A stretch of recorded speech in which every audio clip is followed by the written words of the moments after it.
Program director. Hello, Mr. Butterball. How are you, sir? My name is Les Brown, sir. I'd like to be a disc jockey. Young man, you have any journalism in your background?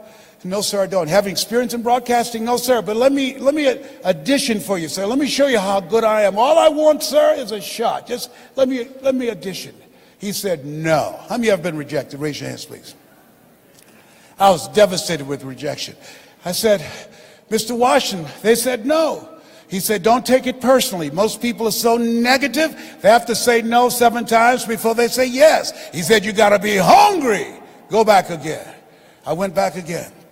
Hello, Mr. Butterball. How are you, sir? Now, my name is Les Brown, sir. I'd like to be a disc jockey. He said, I know what your name is. Weren't you here yesterday? I said, yes, sir, I was. Didn't I tell you no yesterday? I said, yes, sir, you did. He said, then why are you back today?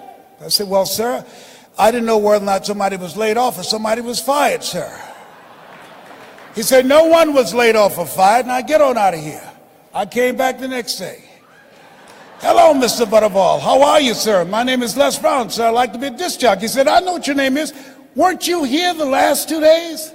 I said, yes, sir. Didn't I tell you no the last 2 days? I said, yes, sir. He said, then why are you back today? I said, sir, I didn't know whether that someone got sick or someone died, sir. No one got sick or died. No one was laid off or fired. Now, don't you come back here again. I came back the next day, talking loud, looking happy, like I was singing for the first time. I said, hello, Mr. Butterball, how are you? He looked at me with rage. He says, go get me some coffee. I said, yes, sir.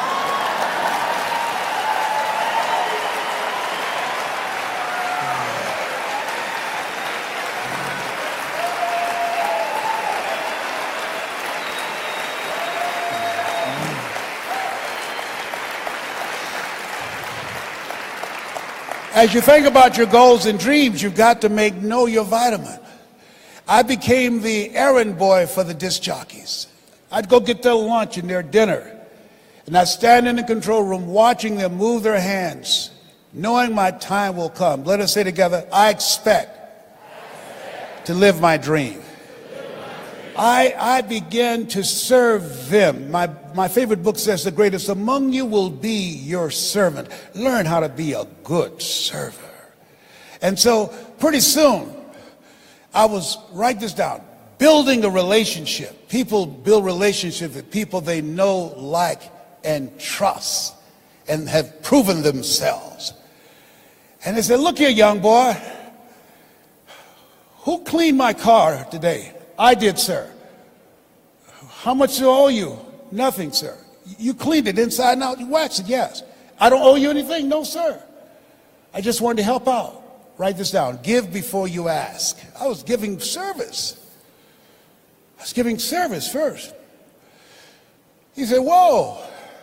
Yeah, Donna Ross and the Supremes are coming to town, the Four Tops and the Temptations. Here are my car keys. Pick them up and take them to the Fontainebleau Hotel on Miami Beach. I said, be my pleasure to serve you, sir. I would drive these entertainers all over Miami Beach in the disc jockeys' big long Cadillacs. I didn't have any driver's license, but I'll drive it like a handsome. Then one day, it was a Saturday afternoon, a disc jockey by the name of Rockin' Roger was drinking while he was on the air. He began to slur his words. He got so drunk he was about to fall off the chair. It was a Saturday afternoon, and I was the only one there, looking at him through the control room window, walking back and forth, young, ready, and hungry.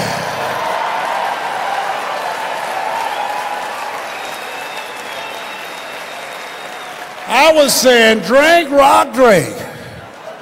Drink, rock. I'd have gone and get him some more if he'd asked me to. Then pretty soon the phone rang. It was the general manager, and I answered the phone. I said, hello? He said, young boy, this is Mr. Klein. I said, I know. He said, Rock can't finish the show. I said, I know. He said, would you call one of the other DJs in? I said, yes, sir. I hung the phone up. I said, now he must think I'm crazy. I called my mama and my girlfriend, Cassandra. I said, y'all come out on the front porch and turn on the radio. I'm about to come on the air.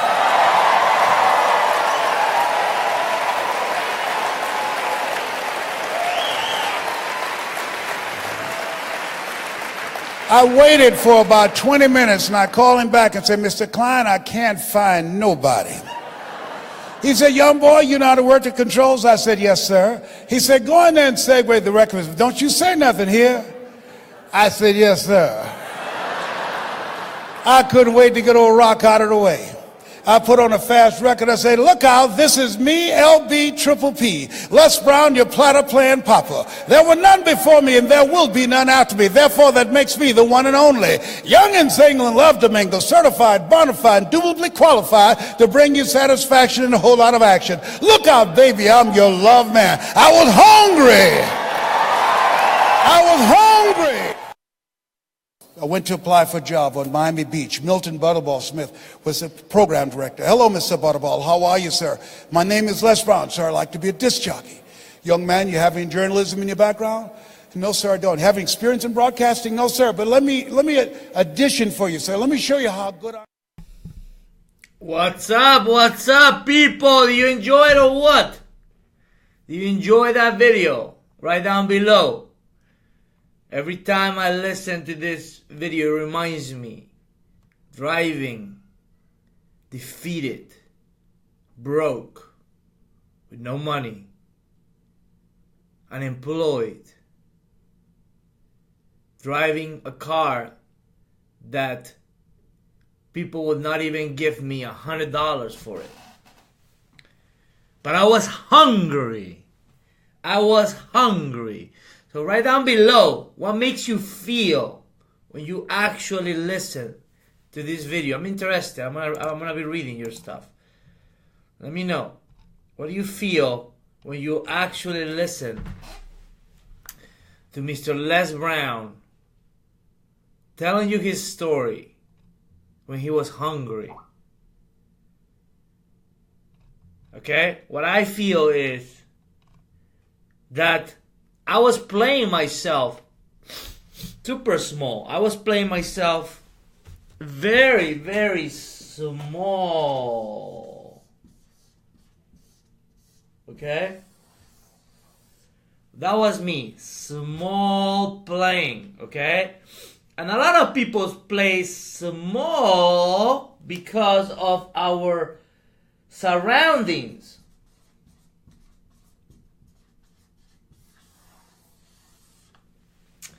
Okay, I was around people doing coke, weed, no jobs, cheaters.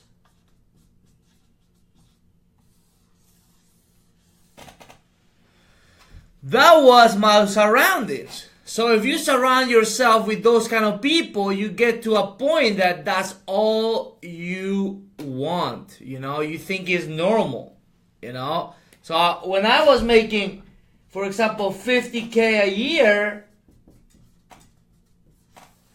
and my friends were making $30K, I thought I was successful. That's how pathetic my life was. So number one is, I want you to write down below, how committed are you to become someone? How committed are you to become someone? Okay? How committed? Because if you are not committed, it doesn't matter. Even David Copperfield can come and try to do magic on you, and nothing is going to happen.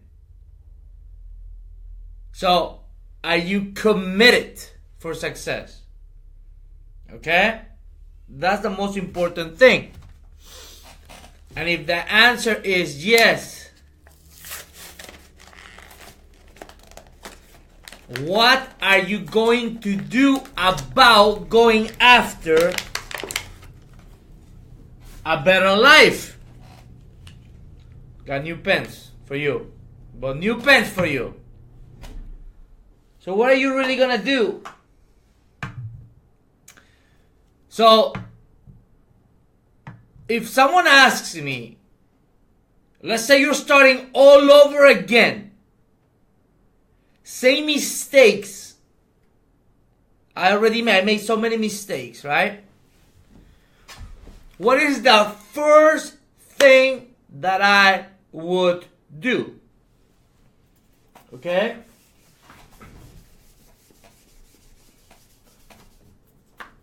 So number one is I get very clear about what I want. What do I want? Okay? So for me is, I hate structure. Meaning I hate being on a box where I have to be there 8 a.m. to 5 p.m. I was very clear. Maybe for you, that's what you want. And I'm not telling you that a job is wrong, because a job allows you to have money so you can invest in yourself for something bigger. Okay? Something that Grant Cardone does very well is he tells everyone that actually works for him is, you're just here for a little bit. I want you to study something else and dream big because I want you to be a millionaire. You're just here to learn. Okay? You're just stopping by. You're going to learn from us, and then you're going to learn how to become rich. And you're going to go on your own. Might be with me or might be without me. But I want you inspired. I want you to have big dreams, because he will be a hypocrite, right? He'll be a hypocrite if he doesn't want people to have dreams when he's teaching people to have big dreams, right? That's the most important thing is. That's what I wanted. Okay, and I'm going to get to a point of actually how to pick the right mentors, okay? But because I picked many wrong ones. So that's why I can share with you. And this is something that I will do all over again if I'm starting from scratch. This is what I would do, okay? I'm going to share with you. So I know I hate. So do a list. I want you to do a list. Everything that you dislike. I hate 9 to 5. I hate driving to work, because that's like 2 hours. Okay? I hate that my boss thinks small.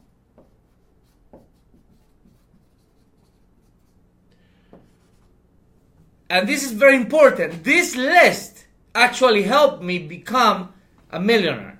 This list. I had a list of everything that I disliked. Okay? And I will tell you why. I could not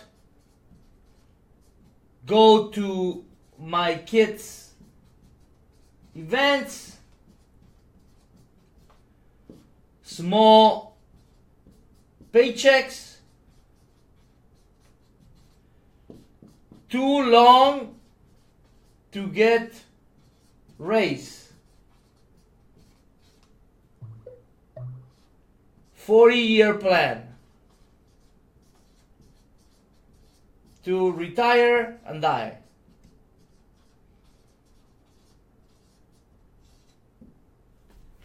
Okay? So I knew what I hated. Okay? I knew what I hated. You have to be very clear, because if you actually love all this, you're perfect where you are. You're perfect. You should stay there forever. You should. Okay? I hated this. I hated this. So, once I knew what I hated, now I knew that I'm committed to find a better way. Because if you don't hate anything right now, there is nothing you're going to do to go to the next level. It doesn't matter. You can hire someone for $1 million. and you are not going to do anything. So you have to be very, very clear what bothers you. Okay? Cool. Another thing is, I hated driving crappy cars, paycheck to paycheck. Okay? I was a minority. And so on, so on, so on. The list goes deep. Okay? Now I'm clear what I dislike. Now, what's out there? What's out there? I had to create my own economy. I had to create my own economy. How can I do that in year 2017? Okay? Because right now we are in year 2017. Right? So, we know that jobs are being eliminated. No many jobs, no jobs. Okay? Why? Because of technology. Okay? Technology. So, the economy, the new economy is in the internet. Okay? The new economy is in the internet. So, and the millennials, what are they doing now?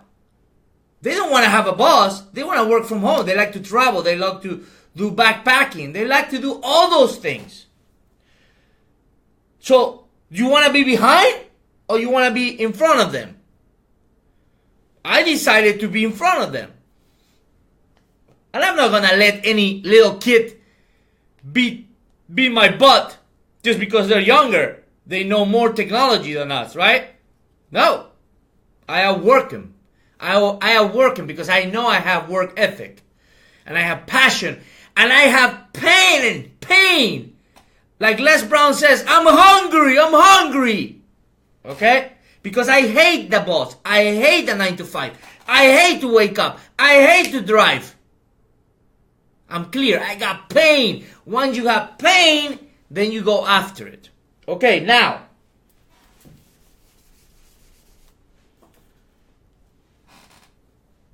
Think about this.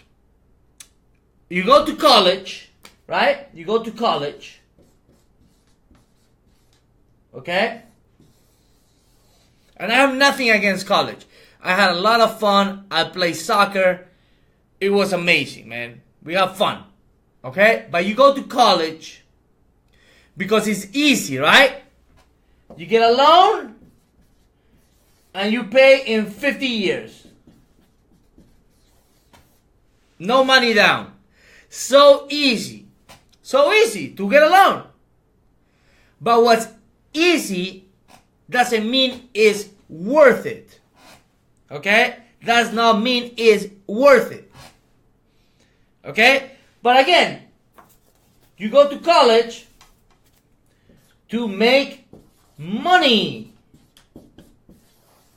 Right? You go to college to make money. Right? To get a certificate.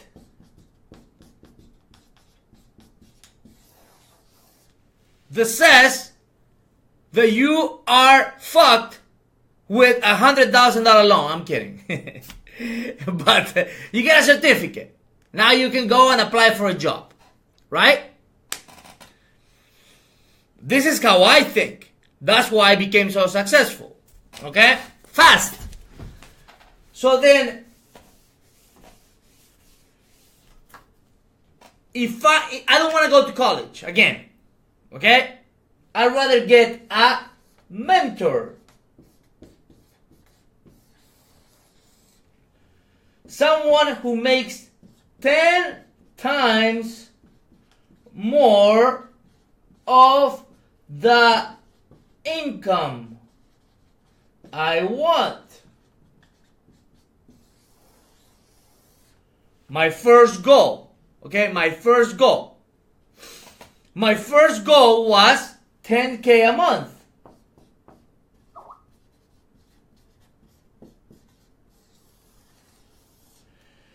So if my goal is 10K a month, my mentor has to make at least 100K a month.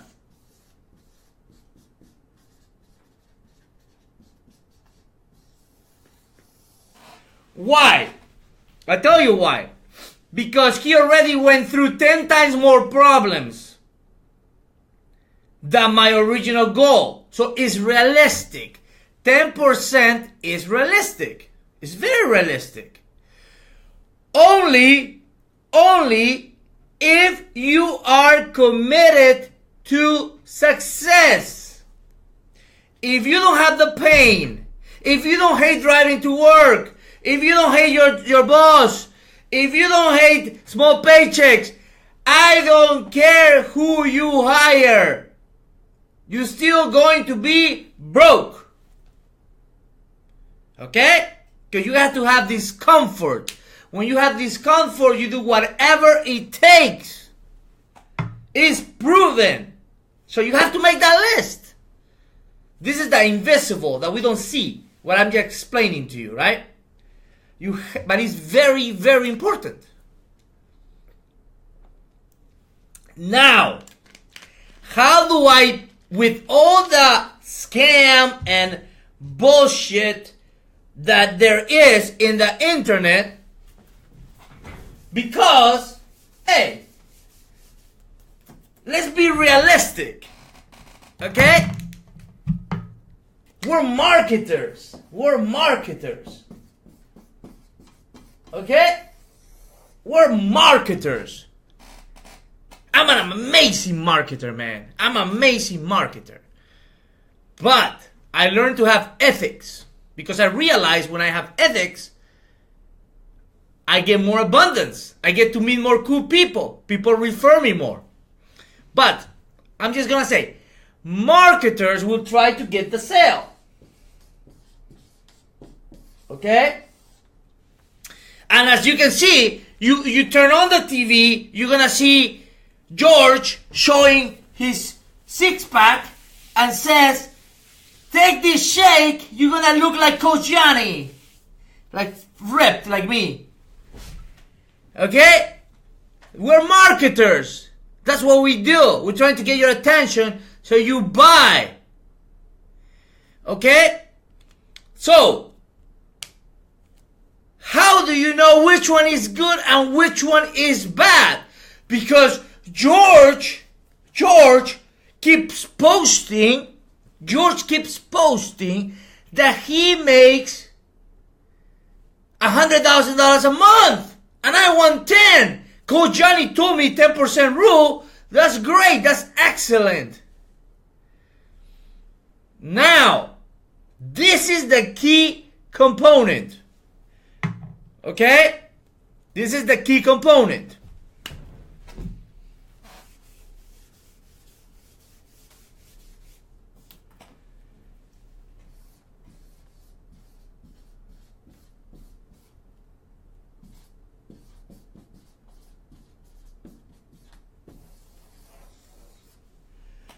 The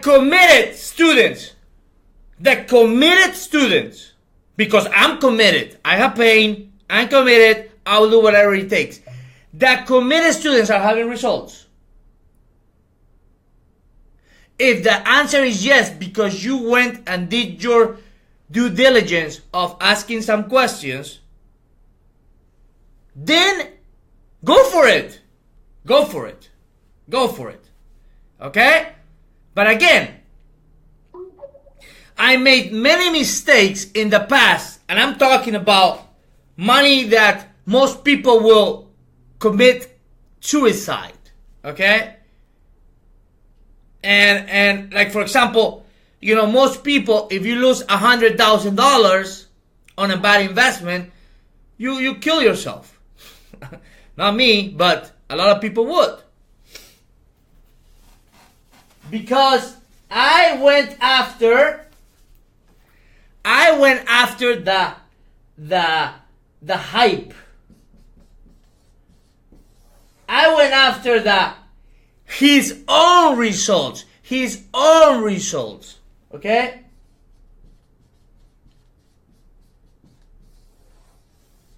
Okay?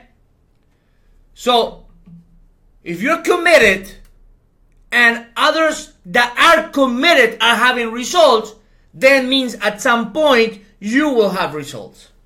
Is the law is a law. But if you don't have pain, you are halfway committed, you are everywhere getting distracted, it's not gonna happen. Because remember, it's a skill. It doesn't matter what you're doing. It doesn't matter what you're doing. You are acquiring skills. Skills.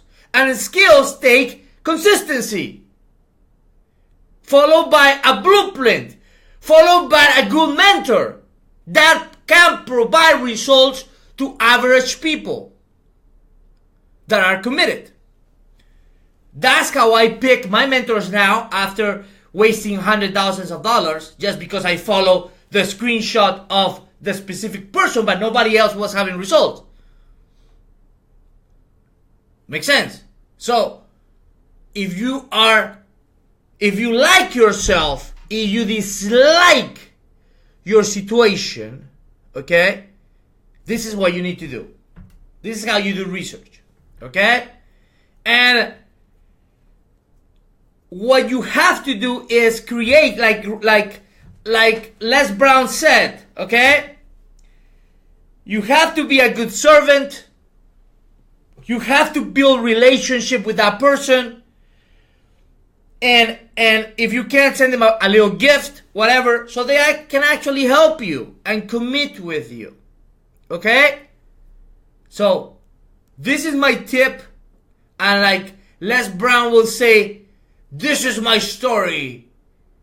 I'm baby, what's the name of that mom? Baby mama, son. And I'm sticking to it. This is my story, guys. And I'm not going to change it. This is how I achieve success. This is how I will achieve success 20 million more times. Because I'm hungry, I got pain, and I know how to pick a right person to coach me. That's it, guys. Don't go for cheap. Go for quality. Okay? Because in the beginning, I spent more than $10,000 trying to figure it out by going cheap. And at the end, nothing to show for. Don't be cheap on yourself. Find the right person and commit to it for a full year. You will have success. Your life will change. Your bank account will change. Your kids will have a better life. This is Coach Johnny, guys. If you find value and you love me, share it. Like it. If you hate me, still share it and like it because I love you. Peace!